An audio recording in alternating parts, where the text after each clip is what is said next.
All right, just going to check that we are live. I think we are streaming live to Facebook now. Let's see.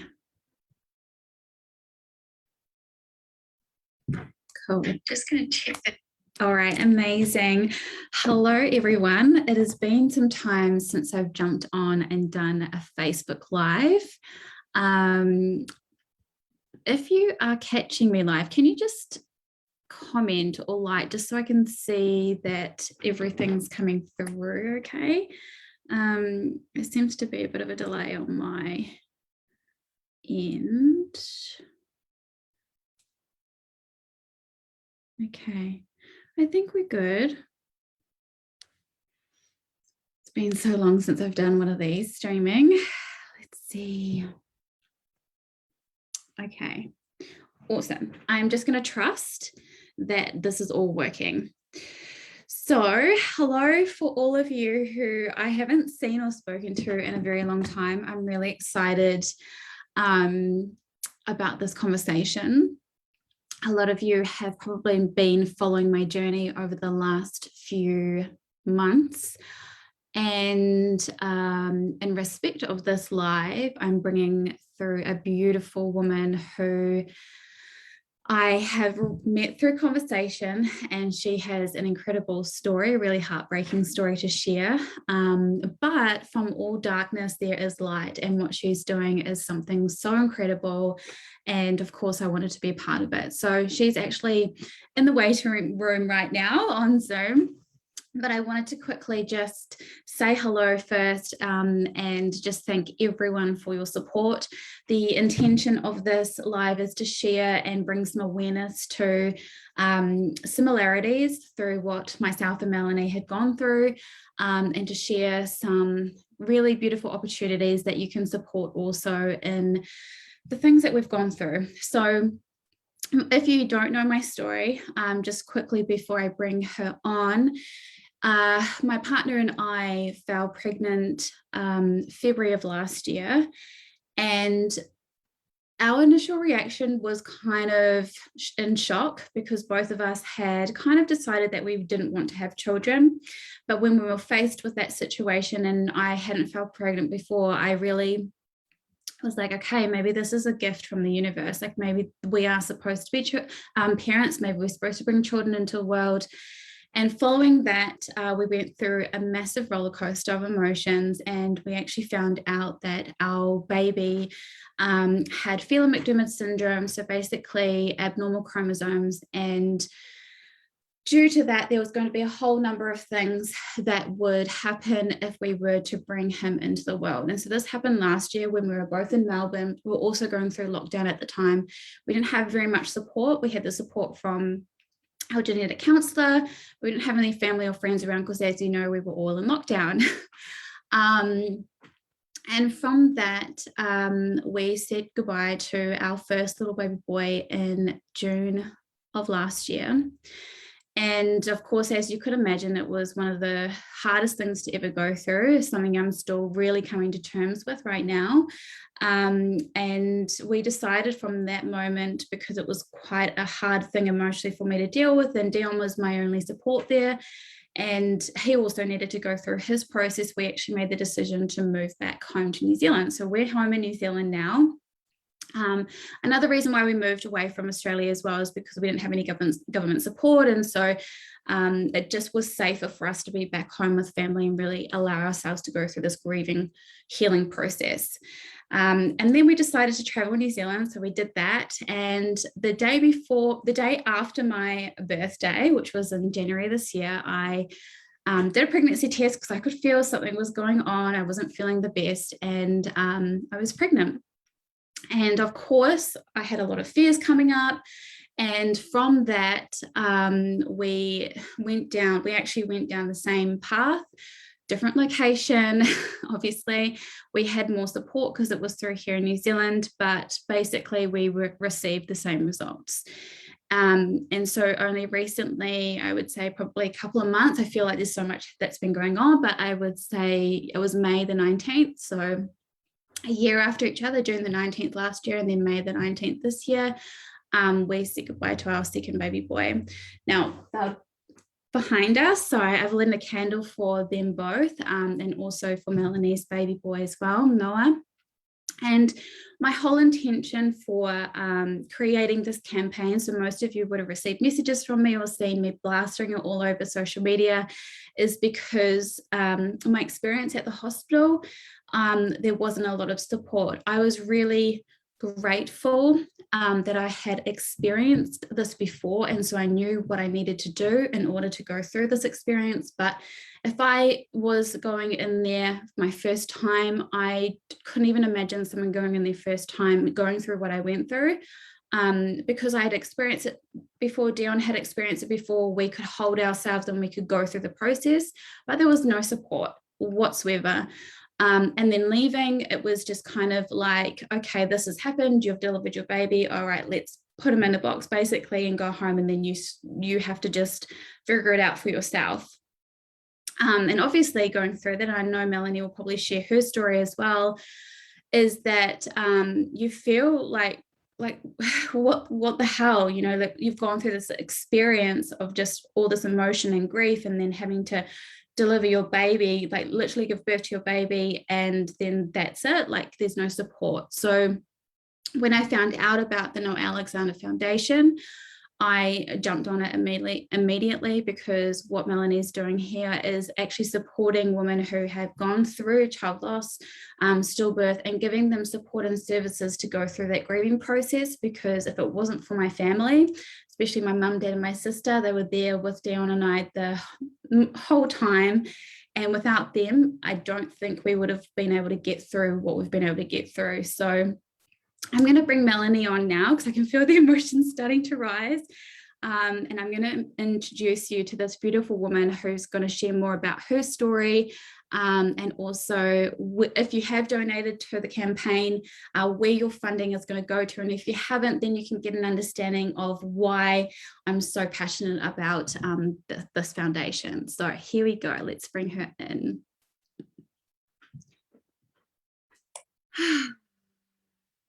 It's just connecting.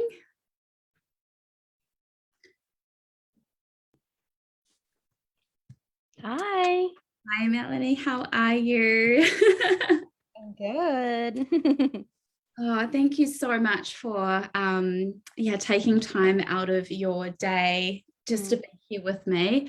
I'm not sure if you've watched what I was saying earlier just on my Facebook, but yeah, I'm feeling a lot of emotion right now because I've gone into my experience. But yeah, I just wanted to say a massive thank you for taking time out to be here, sharing your story. I know that it can take a lot of courage, and it brings up a lot. So thank you. You're so welcome. It's so lovely to be here with you. And yeah, and I'm excited to, as hard as it is to share this message at times, or to even show up, I know it takes a lot of courage for you as well. So I'm really grateful to be in this sacred space with you and sharing with the world, because you know, since my son's passing, and I'm sure it was kind of similar for you, I just felt that it wasn't an insignificant event. Obviously, it's significant for every parent, but for me, I just felt like there was such a large gap. You know, there was such a huge space. When Noah passed, I saw the lack of support that there was, and the lack of education, and the lack of awareness. And I'm not the kind of person that just lets that kind of slide by. It would just be such a disservice to myself and my son if I didn't say anything. And so, you know, that's why we just decided to start the foundation, which I'm sure we're going to get into. So I'm really excited to be here with you today. Thank you so much. And yes, I love it. By the sounds of what you're saying as well, it's like kind of like when something is not right, you're the type of person like me as well, is like, hold on for a second, something needs to be changed here. And that that fire, that burning within, really is coming out, which is so amazing because it gives more awareness to this. And I haven't shared a lot of around my story with you personally, but I also felt the same. Our first loss last year was through, like, we were in Australia at the time, and we did receive a level of support because our family and friends weren't there. But then coming back to New Zealand and experience it for the second time, I felt like I was a number. I wasn't quite sure as to how I was going to make the impact. And then when I came across your post, I was like, whoa, okay, like, this is a sign. Yeah. Well, I've got to reach out. I'm so glad you did. And I remember getting your voice note and hearing a little bit about your story. And my heart just broke, because every time I hear another story, like, as much as it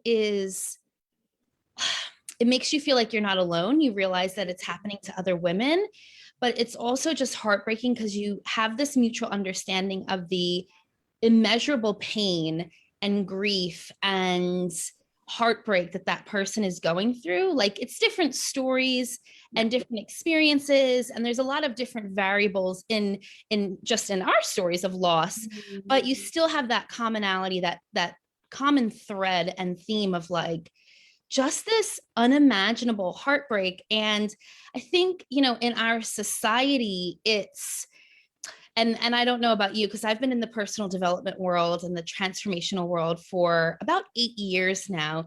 And so when this happened to me and for me, I was like, all of my beliefs that I ever felt around the personal development world, around scripting and writing the story and holding the vision and holding the desire, I was like, what the fuck? Like, this doesn't make any sense, because I didn't script this story. Clearly, I wasn't looking for my child to die. Clearly, I wasn't holding the space for my child to die.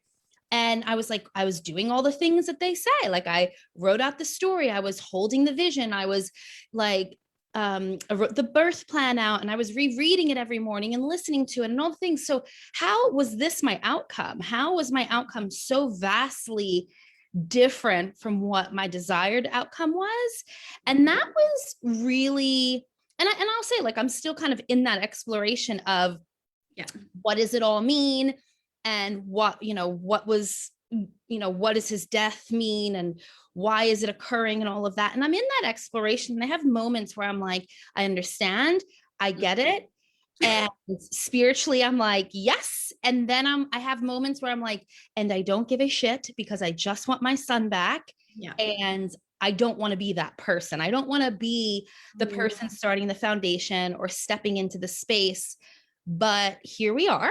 And because I'm here, and as far as I know, you can't go back in time and change anything, although I have been learning a lot of timeline jumping stuff with my son who's teaching me. But as far as I'm aware, going back and changing that event is not of the highest for me and my family. And I say that with, like, so much healing work done around that.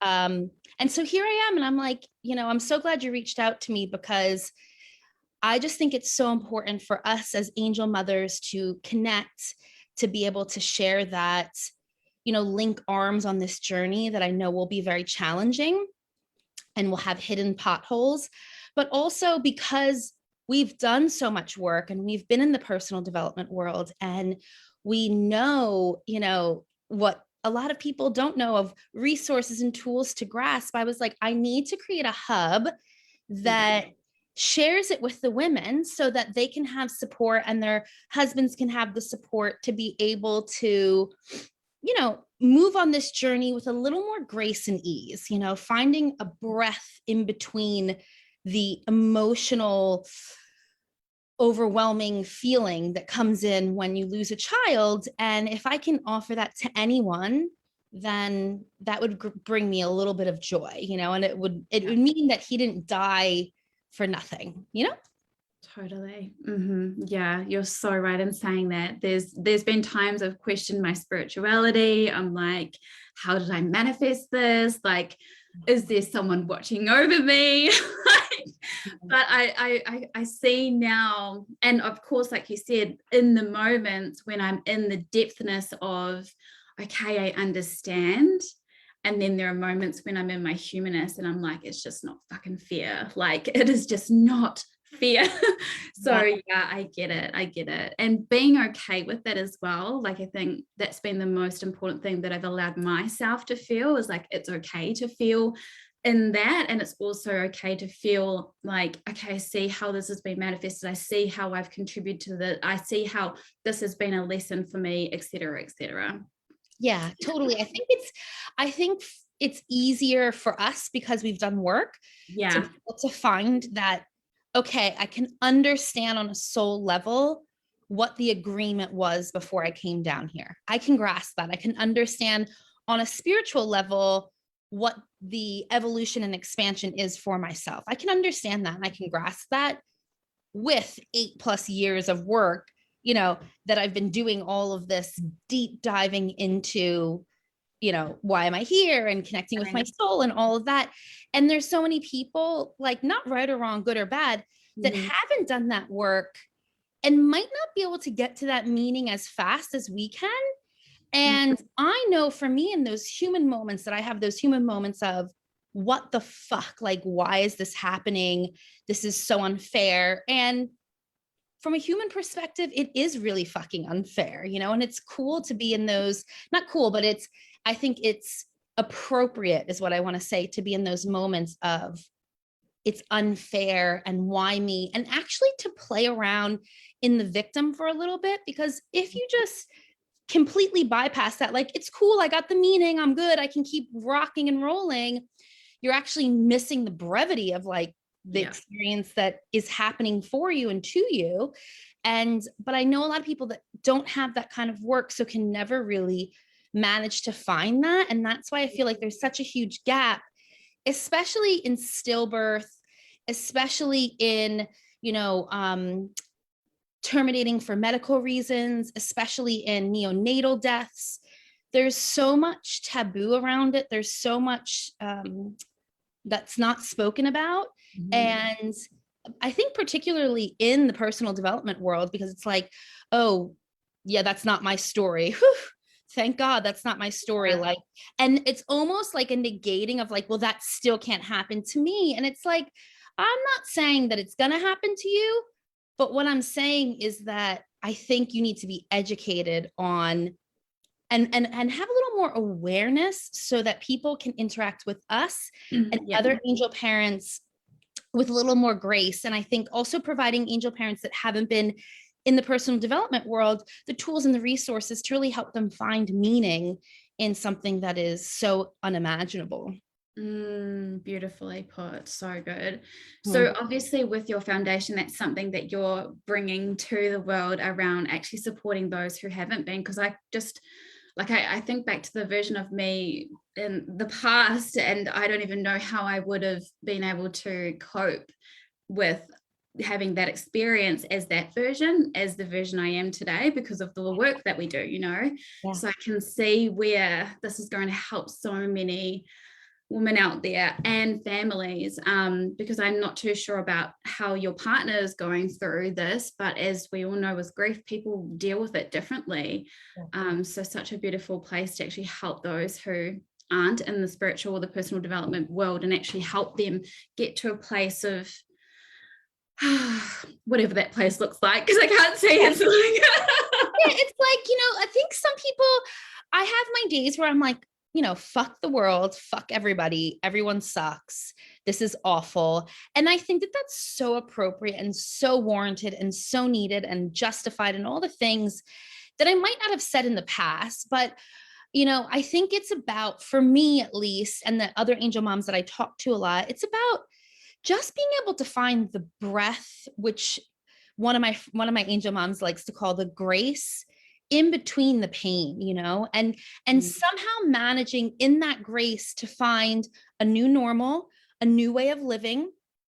And kind of like the post that you posted around the grief, building a life around the grief. And I think that people, there's that saying that time heals all wounds. And which I said before even going through this experience. So it's funny because a lot of the cliches, like I bought into them because I was none the wiser. But now having gone through this, what I'm really acutely aware of is that huge grief that comes with the loss of a child, which no mother should ever have to experience in her lifetime. And yet, for whatever reason, and I'm still finding out, my soul and my son's soul decided, just as your sons and you decided, that that was the contract and that was the lifespan that they were going to live here on earth, was in my womb. And so, but that grief, that large amount of grief, it never goes away. It doesn't shrink. It just, we grow around it. You know, we build a bigger life and we get a bigger plate or a bigger jar or a bigger glass to build that life around it. But yeah, so that's why I wanted to start this foundation, because I just saw, particularly in New Zealand, and nothing against the New Zealand, you know, obstetrician or midwifery teams or anything like that. Like, my midwife was absolutely amazing. And the people at the hospital were really brilliant. And yet I was handed a few pamphlets and told, like, a pat on my back and told good luck. And I'm like, how does one go from planning a birth at 1:00 in the afternoon to at 5:00 being asked, would you like to cremate or bury your son? These are questions that I've never even thought about in my lifetime, of how I'd like to bury or cremate my child. Like, who preps you for this? This isn't in any antenatal class. The huge book, What to Expect When You're Expecting, of 436 pages of it, has 1 page on stillbirth. Like, you know, there's just such a lack and a gap. And I was like, okay, so with the foundation, what we're going to be doing is really, we've rounded up and are still in the foundation stage of raising funds, getting legalized and everything with the lawyers, and really making sure everything's properly set up and we have enough money so that when we officially open the doors, we're able to provide for the families, because I feel like there's going to be a rush in, and I want to make sure that we have enough to really, you know, give each person what's wanted and needed, each family, as you're saying, because a lot of times the father or the siblings of the child that's passed get neglected. And so what we're going to be doing is creating little bereavement packages that are comprised of things that my husband and I felt were really helpful when Noah had passed, and things that our community came together and did for us that we're also really aware that not a lot of people have access to, such as, you know, providing meals and food. The women that go through stillbirth or neonatal deaths, you know, which is basically losing an infant in the early stages of life, we've just gone through like a 9-10 month, you know, however long journey of pregnancy. And then we're giving birth. Our bodies are still post, you know, partum. We need that nourishment. And then on top of it, our body's in shock and grief and all of these other really severe emotions are coming into our, you know, a vortex. And so making dinner is the least of our worries. And even eating, you know, in the beginning, I had friends coming over for breakfast, lunch, and dinner, sitting down and eating with me. And if they didn't, I don't know if I would have even remembered to eat. So providing meals, providing little comforts that we found were helpful. And then also resourcing different modalities of healing for the men and women that they might not even be aware of is a possibility, you know, such as energy healing, Reiki healing, medium. We have a medium that is doing sessions with a few people right now for us.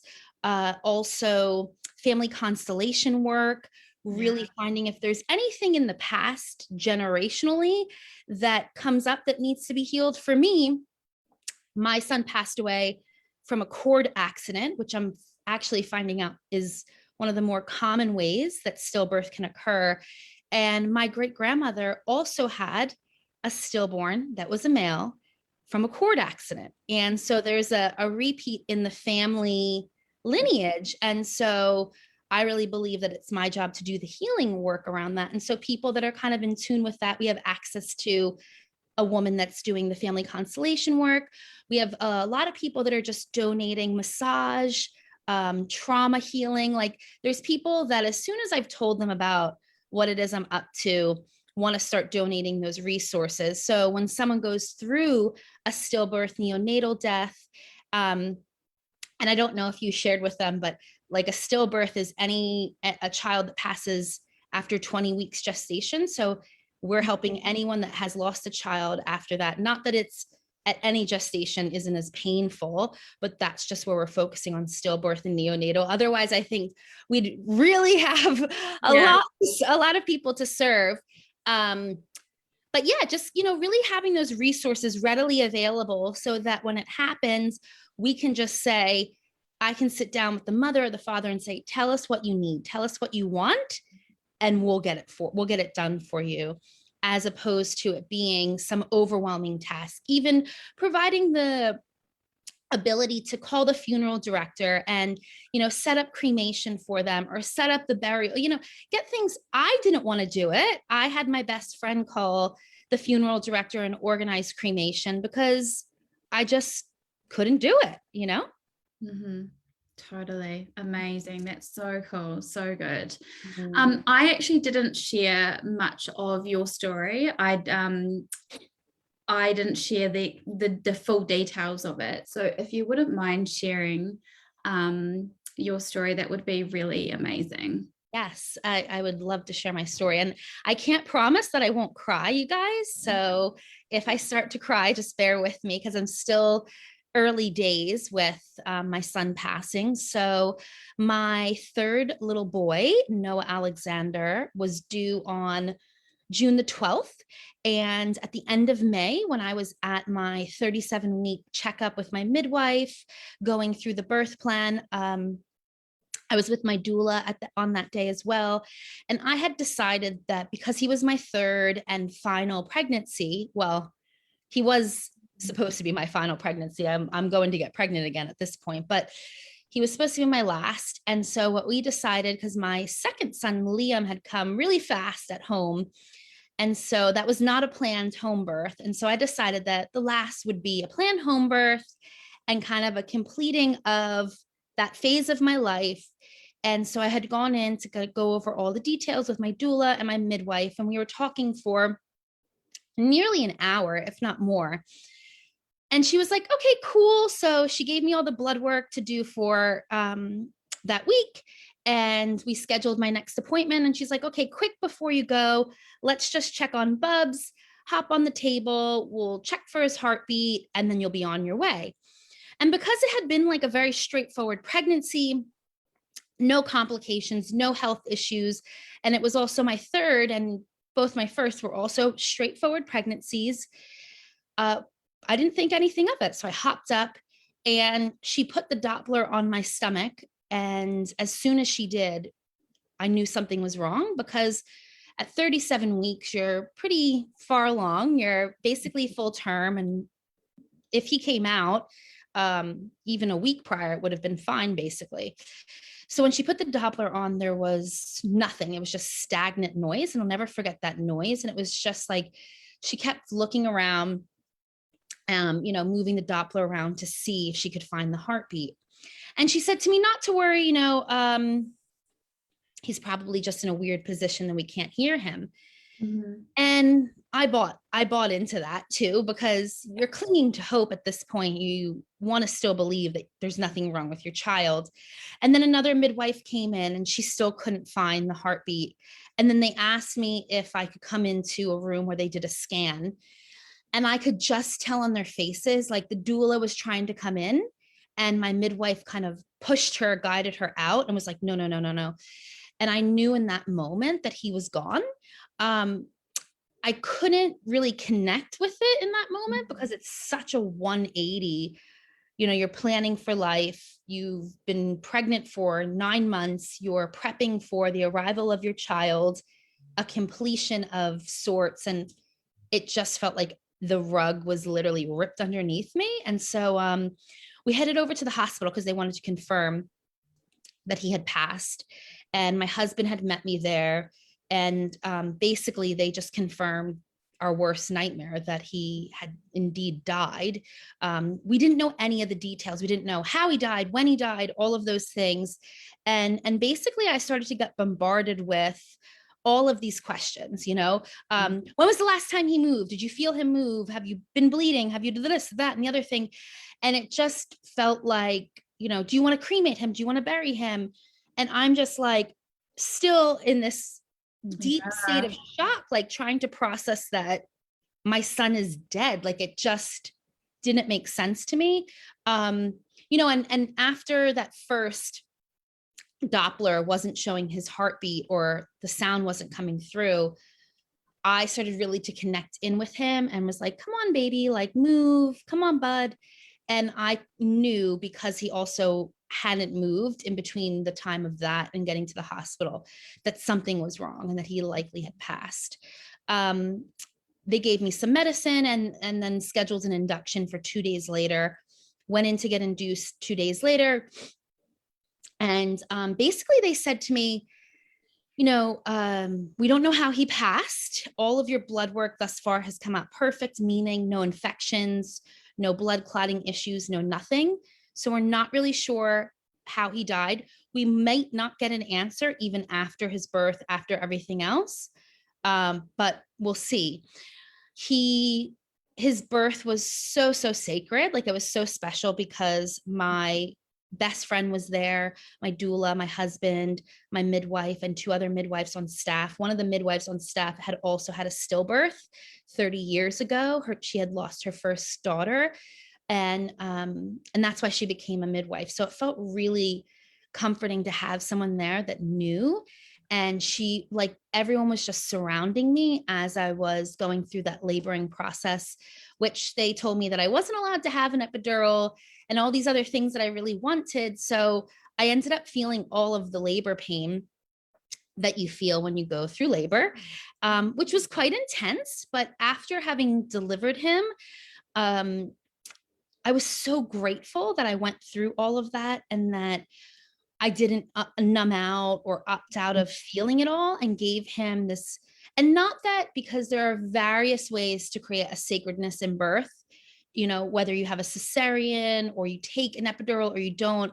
I took one for my first, it doesn't matter, but I was just really glad that I felt all the pain, because it felt like an emotional and cathartic release when he was born. Like so much of it left me, that I feel I probably would have had to work on more had I not felt that pain, and probably would have repressed more. And, nothing's wrong. Everything's always perfect. But his birth was really sacred and special. And I think probably out of all 3, one that I will remember the most out of all of my births, and for obvious reasons, but also I just felt so present. And when he was born, they gave me skin to skin, and he laid on my chest. And in that moment, I really it was like he wasn't dead. It was as if he was alive and there. Yeah. And then that reality kind of, came through, that he had passed. And he looked perfect. Like he looked like a little porcelain doll.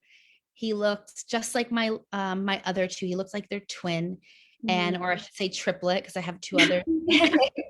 and he was beautiful.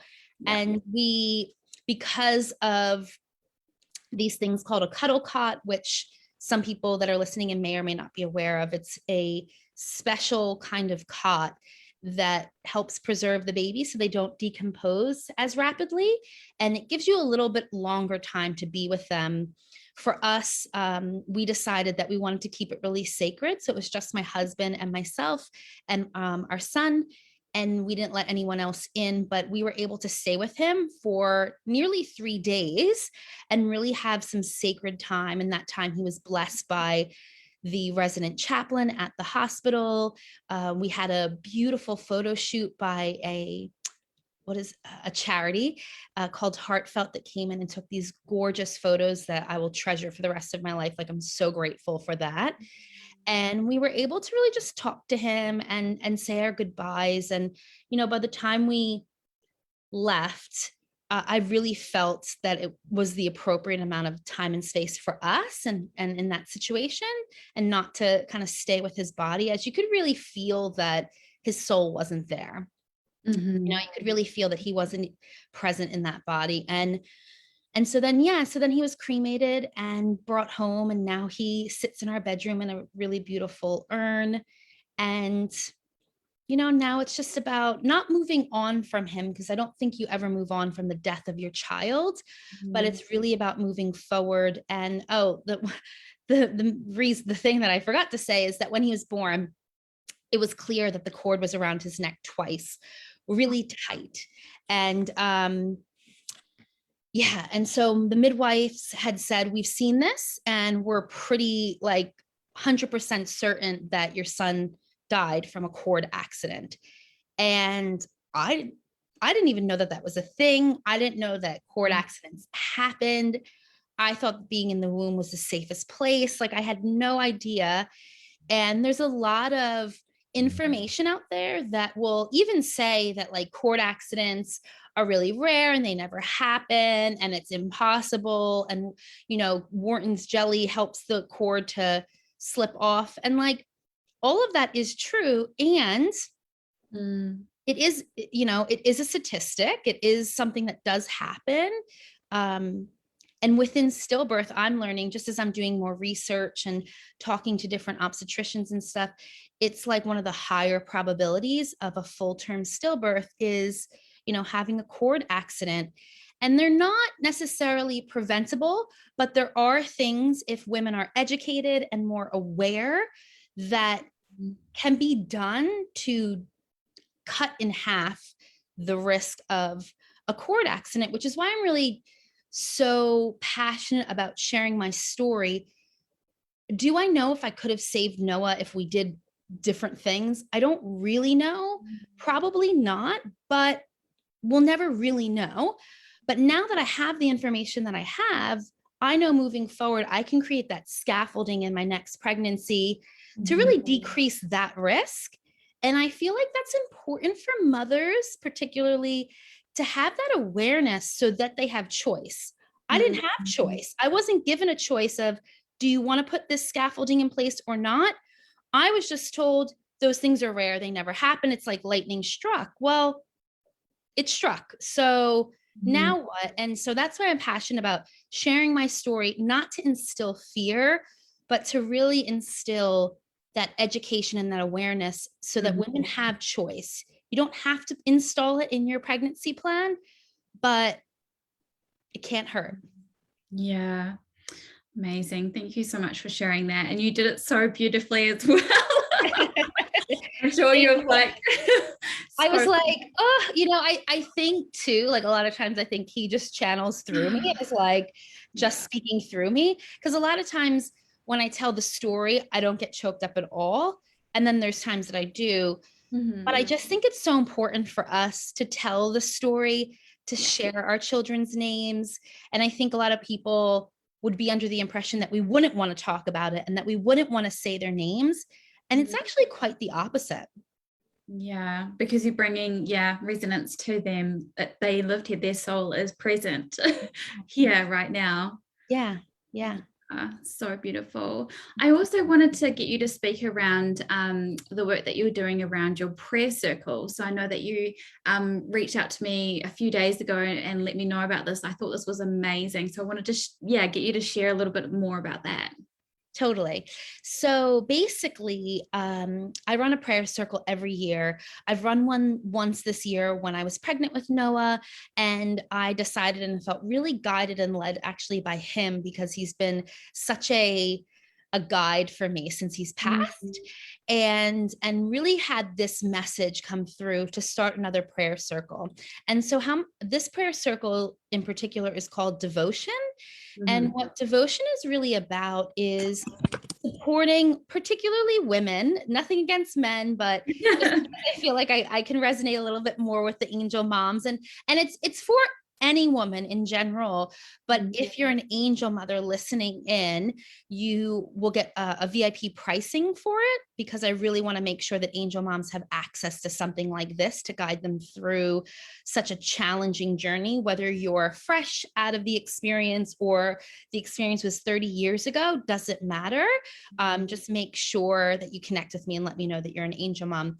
But basically the prayer circle is this 90-day like incubator space to really supporting women and connecting in with that divine relationship that they have with God, of their understanding and choosing, however they choose to define it, and really understanding how to use prayer not as a fly by night thing, like, oh yeah, I'm just going to get on my knees and pray, but as a tool to really alchemize their life and to support them in being the raft that brings them through. For me, after Noah died, there were, as you know, as we were both sharing, like all of my beliefs got thrown into the air. I didn't really know, do I believe in manifestation anymore? Do I believe in the law of attraction anymore? And I'm still in question around a lot of that. But what I know for certain is that prayer works, and that it has saved me time and time again, particularly in my darkest hour with losing my son. It has been a beacon of light that has supported me in alchemizing one of the worst experiences into something that is like catapulting me into my next level of expansion spiritually. And so there'll be a lot of prayer work, light work, time work, which is all about collapsing timelines. Since I gave birth to Noah, I've basically, my acupuncturist, my masseuse, my physio have all been like, did you give birth? Because physically my body has been rapidly healing. And I know that's my son supporting me in collapsing timelines so that I can get ready to be pregnant again. But I also know how to do it for other people because he's been showing me. So I'm going to be bringing that into the prayer circle as well.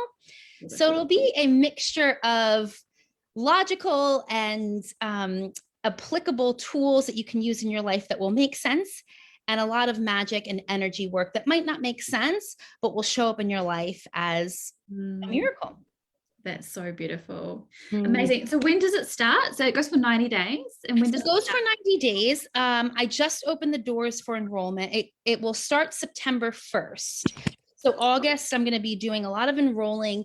And in August, for anyone that joins early, you'll be added to the Sacred Thread and Tribe of Women. And I'll be giving a lot of bonus work so that you're not just kind of sitting, hanging out, but you'll have stuff to start implementing in your life, meditations, and some other prayer work to kind of keep that momentum going till we begin.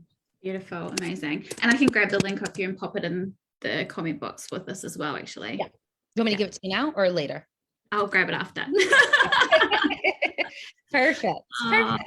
Amazing. Well, thank you so much. Honestly, I'm just so grateful for you sharing your story and just everything that you're doing in the world now with the Noah Alexander Foundation, and so much love to him and his soul for coming through and bringing this through you as well. So thank you so much. You're so welcome. Thank you for having me. It's been my honor. And, you know, I feel like because our boys don't get to be here on earth, us doing this work really keeps them alive. And I say to my friends, I feel like my Noah is more alive at times than maybe my other children that are actually here on earth with us. And that's really because we keep them in our hearts and talk about them so often. So thank you for giving me the space to talk about him. Of course. And for anyone who does want to come and join devotion, I'm definitely going to be joining. I'll pop the link in a little bit later. But thank you all so much for watching. And if you guys want to donate, I'll pop the link in the comments as well, so we can get this out to more women and support them through these experiences. Thank you. Thanks, guys.